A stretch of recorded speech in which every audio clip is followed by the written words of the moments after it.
আপনার ঘরে টিভি আছে, ফ্রিজ আছে, ফ্যান আছে, তারপরে মাত্র 45 টাকা বিল আসে কিভাবে? আমি নিশ্চিত আপনি এখানে 2 নম্বরে কিছু করতেছেন।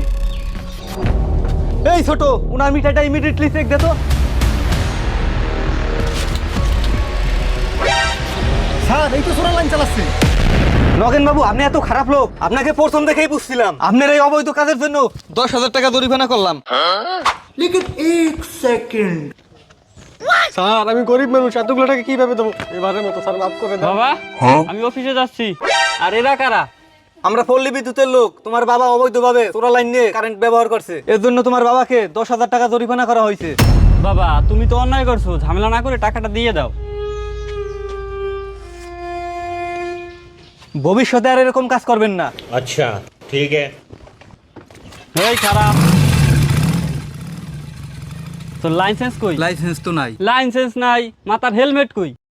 হেলমেটও তো নাই। লাইসেন্স নাই, হেলমেট নাই, দে 10,000 20,000 দে।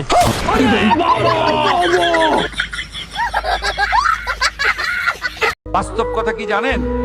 এই পৃথিবীর সবচেয়ে মূল্যবান সম্পদ হলো জ্ঞান, সবচেয়ে শক্তিশালী অস্ত্র হলো ধৈর্য, শ্রেষ্ঠ নিরাপত্তা হলো বিশ্বাস, সবচেয়ে কার্যকরী টেকনিক হলো হাসি, এবং সবচেয়ে বড় শক্তি হলো ঈমান।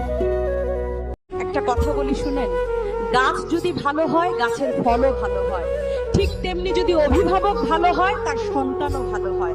মনে রাখবেন, বেয়াদব সন্তানকে মানুষ করা যায়, কিন্তু অভিভাবক যদি বেয়াদব হয় সে সন্তানকে কখনো মানুষ করা যায় না।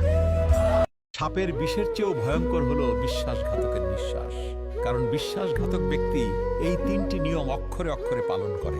নাম্বার 1 হচ্ছে বিশ্বাসঘাতক ব্যক্তি কিন্তু সবসময় আপনার সবচেয়ে কাছের মানুষটাই হয়, যাকে আপনি অন্ধের মতো বিশ্বাস করেন।